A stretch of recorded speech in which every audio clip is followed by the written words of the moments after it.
Hello there, everyone. It is noon. We're starting our Hangout on Air YouTube live session on motivating students here at UAF eLearning.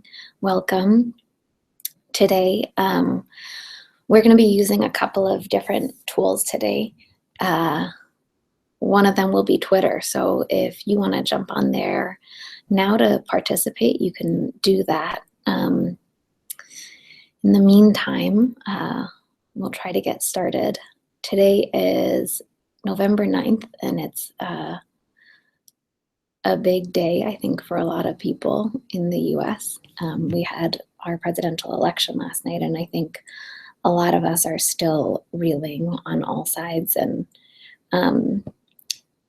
this is a conversation about engagement, so I welcome that into the conversation as we have it. At the very least, we're going to be bouncing around a lot, so maybe you'll at least just get distracted for a little bit.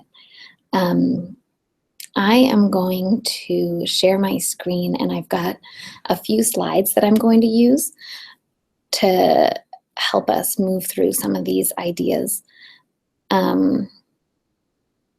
So let's start there.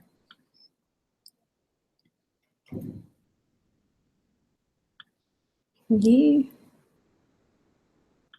All right, so here we are. Let me pull up the slideshow.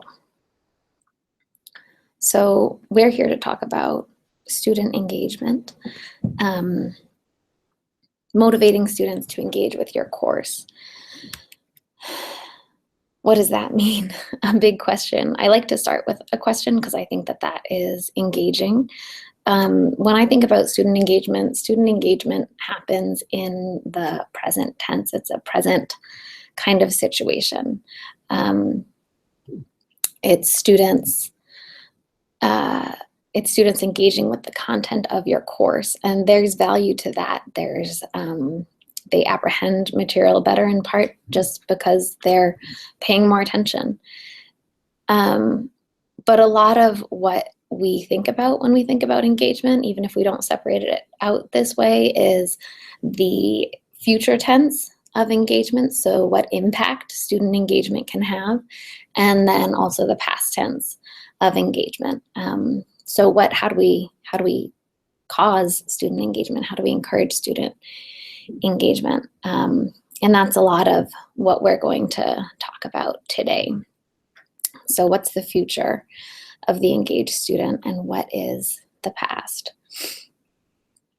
My apologies for this funny video in the corner, but in the spirit of engagement, I wanted to have my face here while I talk to you through these slides. So hopefully you're paying more attention because you can half see me in the corner. So what's the future of an engaged student? What's the past of an engaged student? Let's think about that. Oops. Hi, bonjour. Oh gosh. Let's stop with the little video then. So let's chat. Let's get on Twitter and let's try talking about some of this. I put this link in here to, as you'll see, the hashtag student engagement. If you want to jump in here and start tweeting with the hashtag, we can talk about things. There's absolutely no pressure to do this. I'll point out some things. I made a lot of choices in this presentation about how I would present the material. And one of the choices, a risk that we're taking using this Twitter hashtag, is that it's public. We're in a public space on Twitter. And as you can see, hashtag student engagement, it's not just us talking here. And that's a risk, and it's one that can have great reward. It involves talking about real things with and incorporating other people into the conversation from outside of your classroom, seeing what other schools are doing, how student engagement is talked about in other places. What I'm interested in hearing from you, if you want to participate here, we could talk about those questions. So what is the future of an engaged student? What is the past? How have you encouraged engagement in the work you've done, teaching or otherwise? When, where, how have you been engaged as a student? What does engagement mean to you? Why are you here? So I'll give us a minute to start there, and I'm actually going to open my video again because I feel less engaged when I can't see you, or when you can't see me. All right, there we are. Whoop. So I'm going to keep this Twitter window up, and if anyone starts posting, we'll start getting it. You'll see that in Twitter, you can choose the top posts about with the hashtag student engagement, which involves soccer right now, and you can do latest. So if you want to do a Twitter chat, you want to go with latest.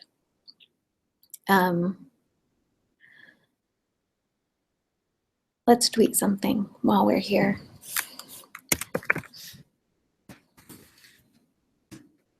What, where, sorry, not what, when, where, and how you've been engaged. So tweet back at us, tweet back at me.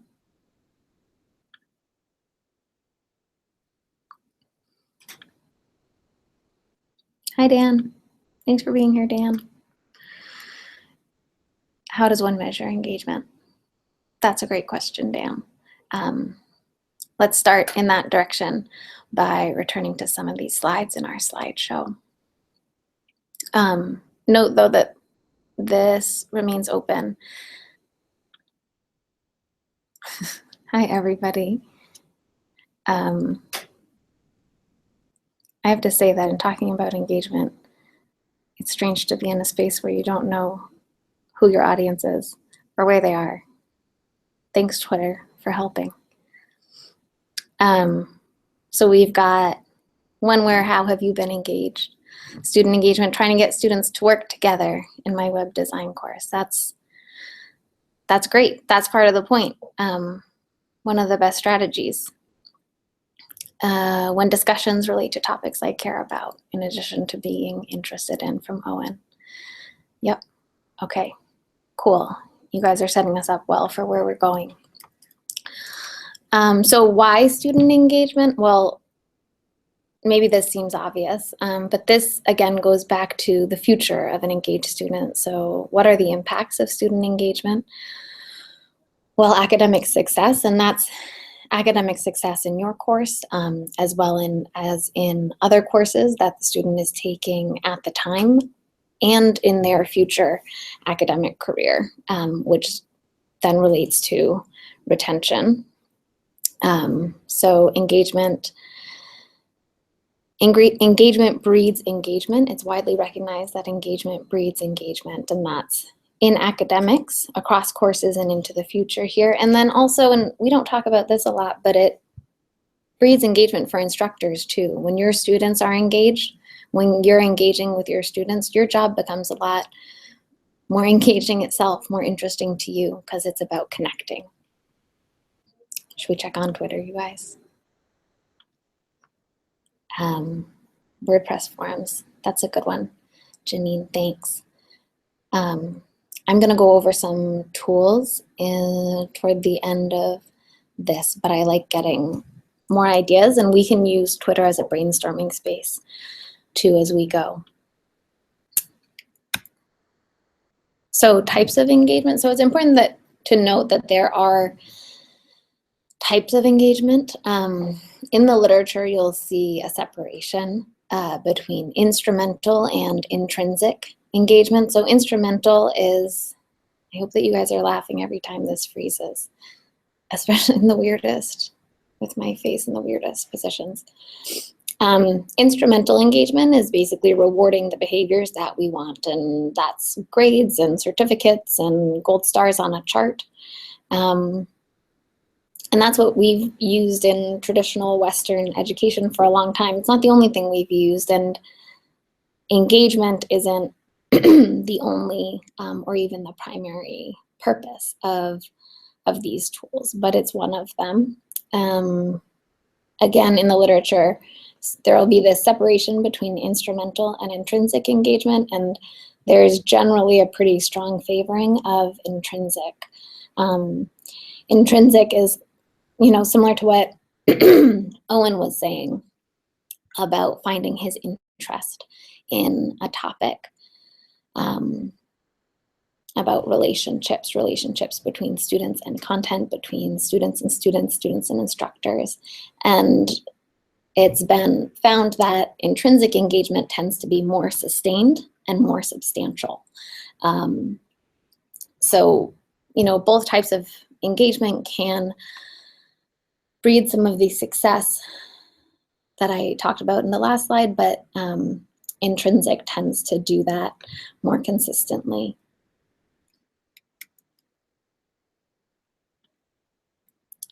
I'm going to check back on Twitter.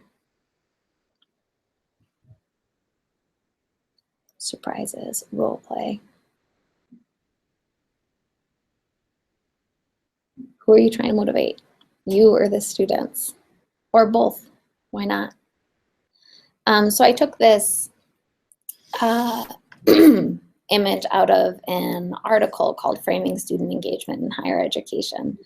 And it does a nice job of summarizing and also visualizing the idea of student engagement related to time. So student engagement is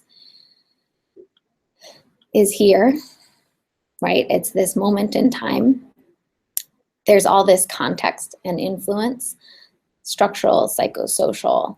There's all these important consequences, proximal, so more immediate, and then distal, longer term consequences that involve citizenship and personal growth, as well as what we talked about before, academic retention. When you look at the causes, right, what is the context that creates student engagement? Teaching is one in a long list, although you as a teacher are involved in multiple things in this list. You're one of many factors that can help create engagement in your course. That said, you creating engagement, remember, engagement breeds engagement. You creating engagement can have a huge impact going in this direction. So there's a lot of reason to work on this. So getting more toward the how of this conversation, which Twitter has already gone there, and we can check back there before we go here, but I have a link here to iTeach You, which is a website that, oh, it's the wrong link, hilarious. So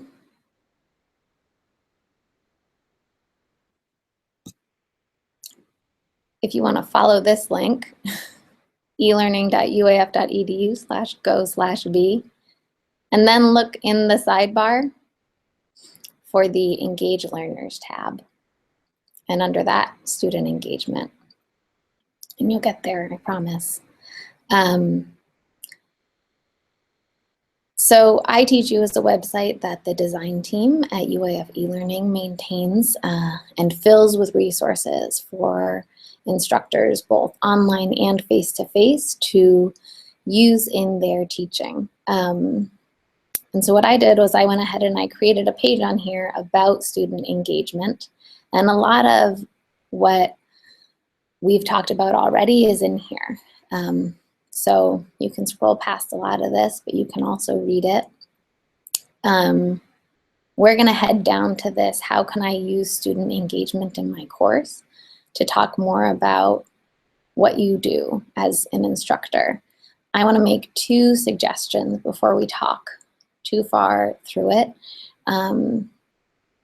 For one, I think I'm gonna kill my video and pull that Twitter stream out so that we can actually watch it while we're talking. Some of it anyway. Okay. And then the other suggestion I'm going to make, if you have ever used a tool called Hypothesis, it's a tool, I'm going to turn it on right now, for annotating PDFs and web pages. You can create an annotation anywhere on the internet, and you can use it with, you can see here, there's public, and there's also group. So this is a great tool to use in a class to encourage student engagement with materials, because you can basically start group conversations using that group feature about an article using the annotations. And then you can also use the public feature. Obviously, there's nothing yet on this page that I created yesterday. But if you're looking at an article elsewhere online that has gotten more attention, you might be able to engage in a more public conversation, which again is exciting and engaging to students. So if you'd like, if you already have Hypothesis, you can start annotating here right on the page if you want. Keep tweeting. And if you want to get Hypothesis, go ahead and do that, or wait until later and come back and annotate our page. So how can I use student engagement in my course? As I said, it's widely recognized that engagement breeds engagement. So facilitating engagement in your course can impact students across their other courses and across their academic and future careers. So how do you do it? And my proposal is that you do it with people. And my proposal is based on a fair amount of research I've been doing. So it's about people. It's about connecting your students with each other, with you, and then also with themselves, right, to that personal interest. So we've got a list here. I set out 3 categories: teacher-teacher, student-teacher connections, student-student connections, and student-self connections. So first and foremost, your presence matters.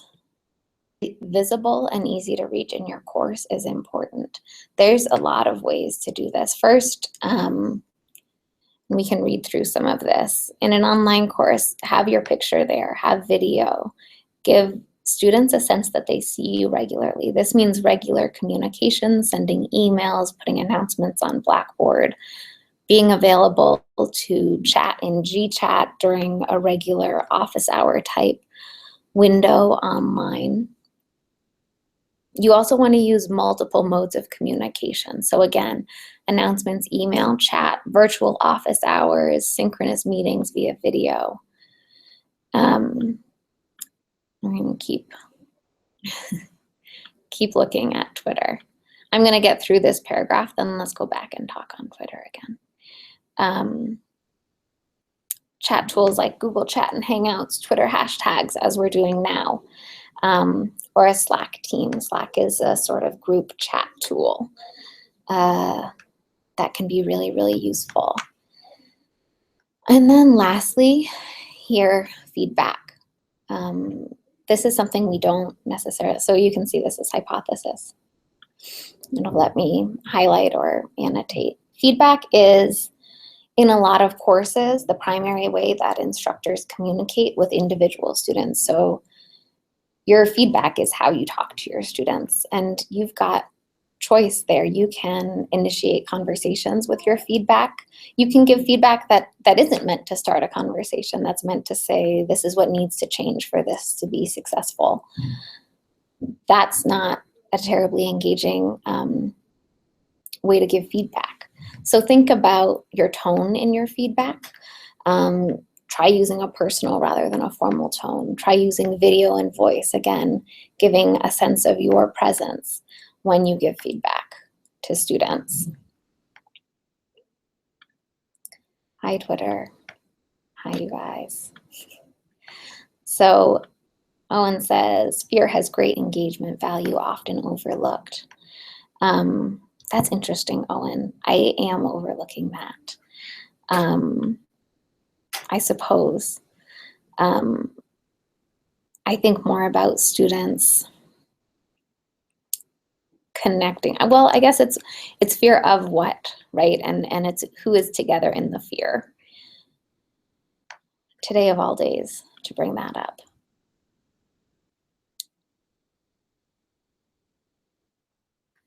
Dan wants Owen to explain himself. Come on, Owen.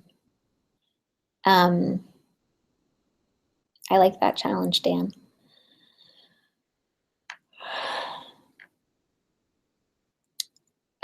I think fear when it's shared fear. I guess my immediate thought was that there was like a fear of the instructor sort of thing. And that's sort of in opposition to this student-teacher connection. I don't think that fear creates connection between people unless it's shared fear and working motivated by shared fear.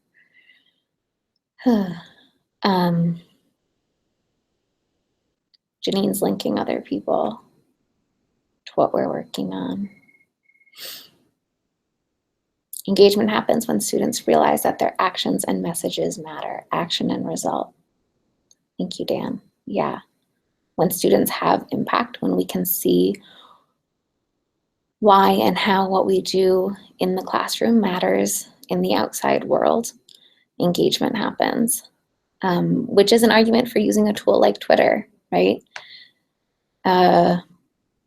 Right now, no one else is joining our discussion on engagement, but maybe they'll get in here soon. So let's head back to some of these ideas for a minute.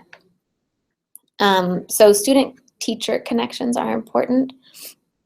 Student-student connections are equally as important, which sounds a little counterintuitive, but students connecting with their peers in your class can create as much engagement as students connecting to the instructor. So help students connect to one another. This starts with your first thought and dread may be group work. A lot of people dread group work because it's hard to do it well.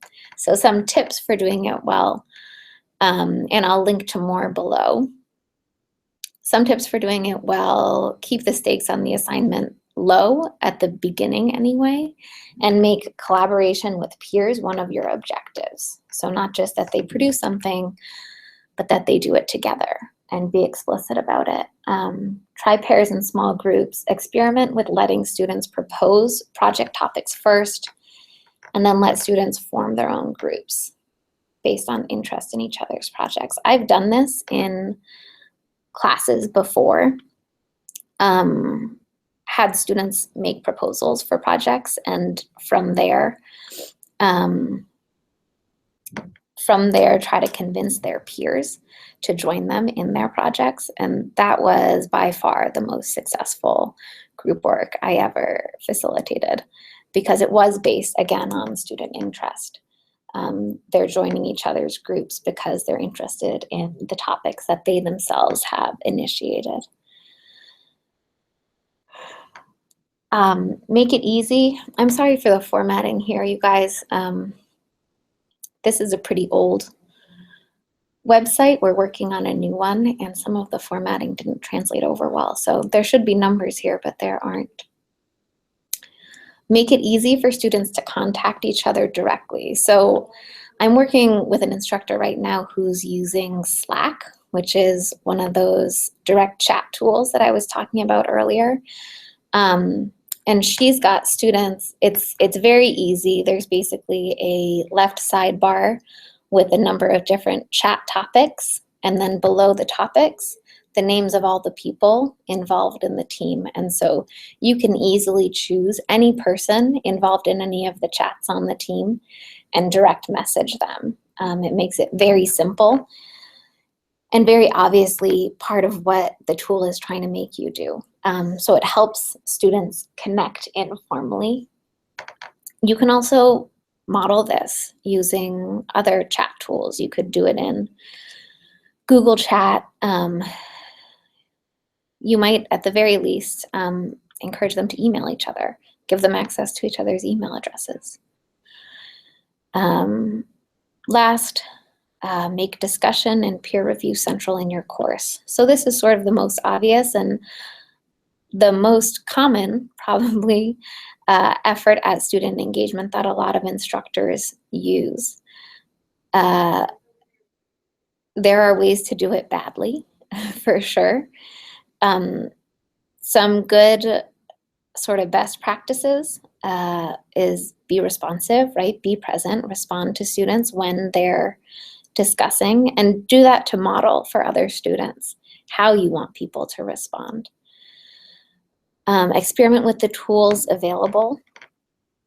Try responding with emojis. This isn't offered in every chat tool. Slack is a place where you can respond with emojis. Respond with likes, upvote people's discussion responses. And then peer review and collaboration. Google Docs and folders are really great for that. You can also do chat in WordPress. Janine mentioned that she had a lot of luck doing that in her class. And social media, like Twitter. Here we are. Which is more engaging, high stakes or low stakes assessments?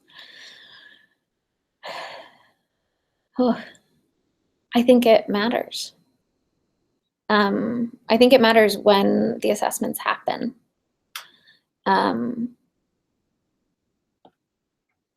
And I think you kind of have to establish some engagement before you put stakes on them. I think stakes are sort of instrumental engagement, right? And instrumental engagement, like high stakes, can work really well when there is some intrinsic engagement that's been cultivated already.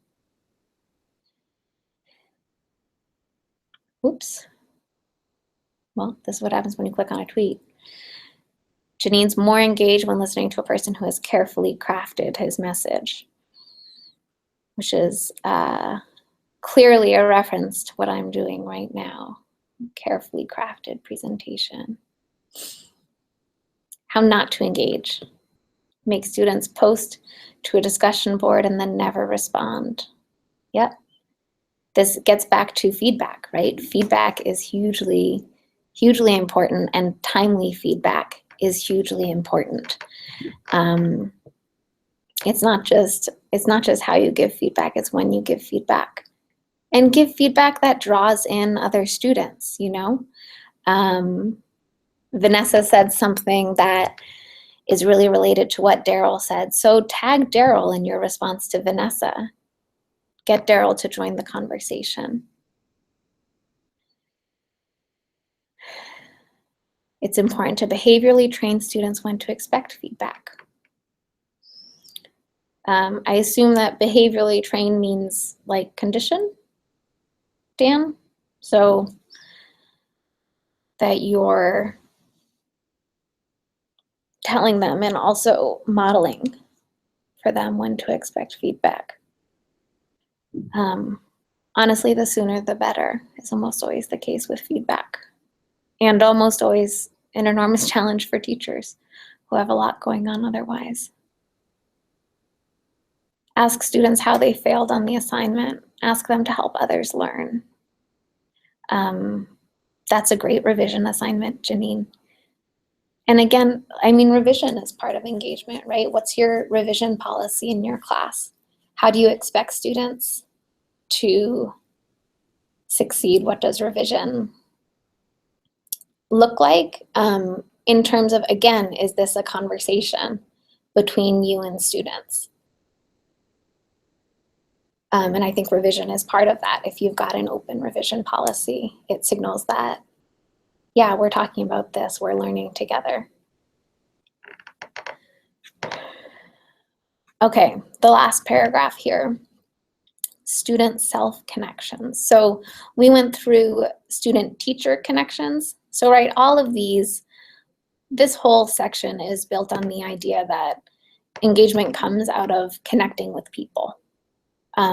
So connecting with the teacher, connecting with other students, and then, and again, Owen mentioned this earlier, connecting to the student, connecting to herself, him or herself, and her own interest in her context, her life outside of this classroom. The best, listen to your students, ask questions, check in regularly, and adjust. Ask of a teacher.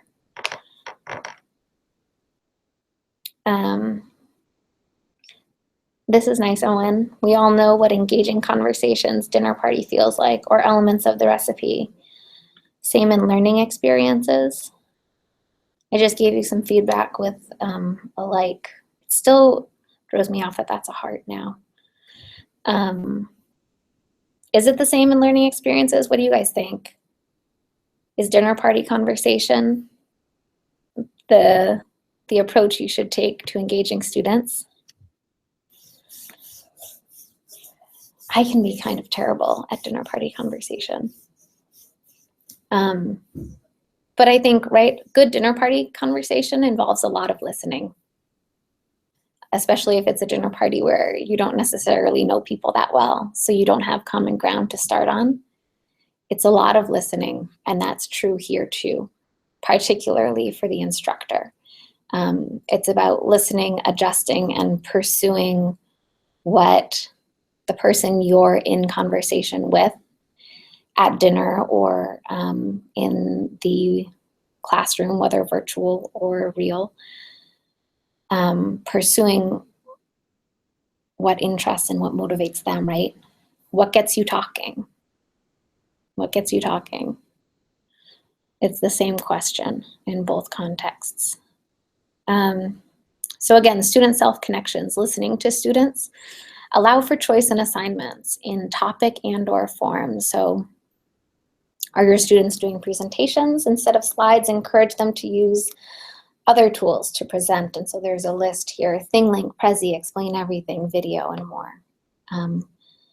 There are a lot of options. You could also, depending on the course you teach and how focused it is on content versus form, you might be able to give students a choice in the topic they do an assignment on. Even if you give them a limited list of topics, oftentimes I think that leaving it as open as possible gives students the most opportunity to bring themselves and their interest in. Invite students to connect with the material with you and your peers with personal stories. What do they bring? So how does this connect to your life? I was talking to a teacher last week who is planning, she's teaching a writing class, and she's planning a unit of experiential learning, and her topic is, she's doing a lot around food. And one of the things I said to her is, I doubt if food and social justice she had for one of her classes and some discussion topics. And one of the things that we talked about was that probably a lot of her students have experience with food and social justice. Probably some of her students have been hungry or food insecure, on food stamps, on WIC. They are coming with those stories, those personal experiences of some of these things that we're studying with sort of a distant academic eye in our courses. And you can't necessarily just ask students to raise their hand if they've been on WIC, right? You've definitely got to create an environment in which sharing something like that is okay, and not sharing it is also okay. But ideally, you're letting students bring their lives outside of school into school. And this came up earlier in our chat, but help students see the connection between what you do in the classroom and what they do and could do outside the classroom. So how does what we do in here matter out there? That's a big one.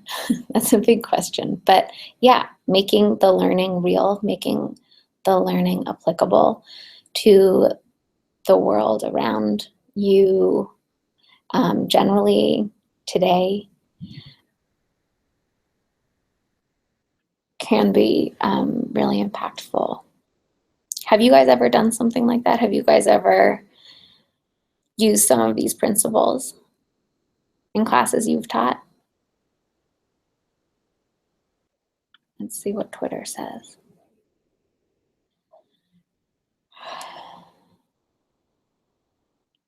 Tell students you'll be in the discussion for 2 to 3 days. That's good.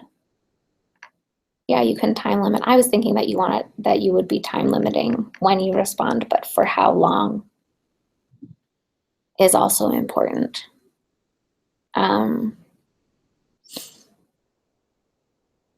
Modeling behavior on how to respond is important. You want students to respond quickly, and you also can model how formally you want students to respond. If you're teaching a class in which formal writing really matters, then maybe you respond formally. I certainly think that having agility as a writer is important, and so maybe you vary how you respond, or you invite these less formal responses in the context of discussions, and you help students differentiate between when a formal response is appropriate and when an informal one is appropriate. And honestly, those informal responses and things like using emojis are gonna be, oh look, someone else is posting about student engagement. The informal responses can do a lot toward building community and connection between students and in the class, much more so than formal responses. As you can see, a lot of this conversation doesn't happen in higher ed. I mean, how many of the pictures in this feed are children sitting in a circle on the floor? A lot. Playing games. So if we go further down this page, questions and considerations, I went over this instrumental and intrinsic motivation. There's a list here of technologies and tools you might be able to use. This would be a great place for you guys to use Hypothesis if you want to suggest other ones here that I missed. So I put in Slack, WordPress, Facebook, Twitter for discussion. I'm really enjoying Twitter for this discussion. Though I will say that it would, if you had the chance to do a video chat, you might prefer that as an instructor. Tools for peer collaboration, Google Docs and Drive, Chat, Slack, Hypothesis for group annotation, and then tools for feedback. Janine brought up VoiceThread, and if you're interested in VoiceThread, Janine is a great person to ask about it. Screencastify for video feedback, and then these alternative presentation links.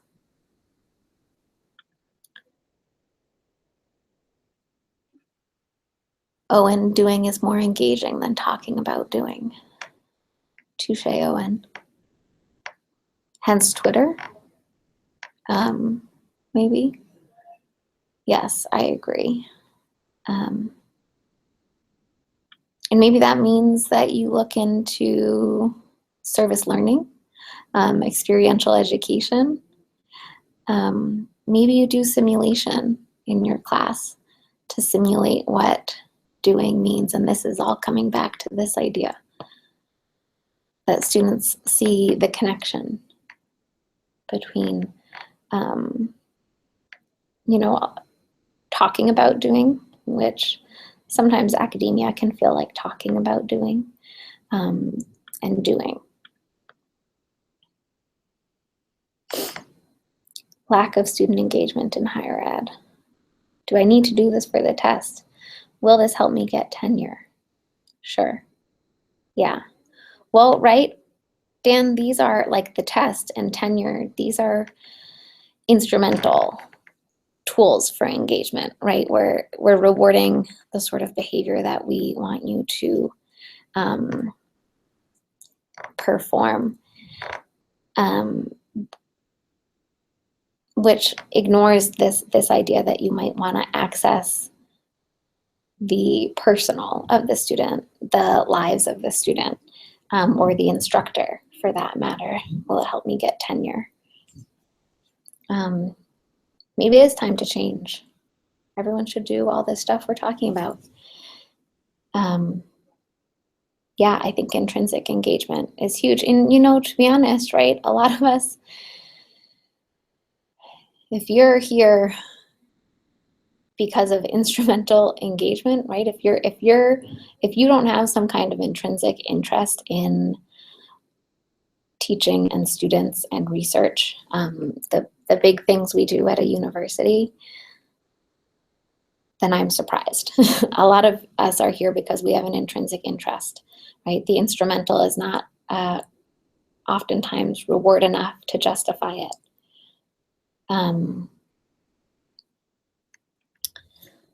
So why are we here, right? Are you here just to get tenure, to get the nice academic lifestyle? Or are you here to engage with students, right? Is it worth putting in I'll be present in the discussion for a week, not just a day, you know? It's asking a lot, but really the rewards, I think, can be pretty huge. Look, more people. Math workshops, you guys. Oh, it's happening at the same time. I was going to say we could go directly from here to there. Engagement in math is a great question. And probably one that these ideas that Owen is bringing up really works for. Why does this stuff matter? Doing more than talking about doing. All right, you all, I am going to end here. Thank you for joining us today. Let me, hilarious that I got the wrong link, but the link to all of the materials, everything that was in that slideshow, as well as the resources we talked about, are here on iTeach U. You can find them at iTeach U Student Engagement. So the URL is up here. If you're having trouble finding it, shoot an email to us. I'm Kendall, klnewman4 at alaska.edu, and I'll get you the link. But you can contact anyone at eLearning and ask, and we'll get you here. So glad you were here today. See you again soon. Whoops. Here, I'll show you my face before we go, I think. Here we are. All right. See you again next time, you guys. That makes me feel like Mr. Rogers. See you again next time. Bye.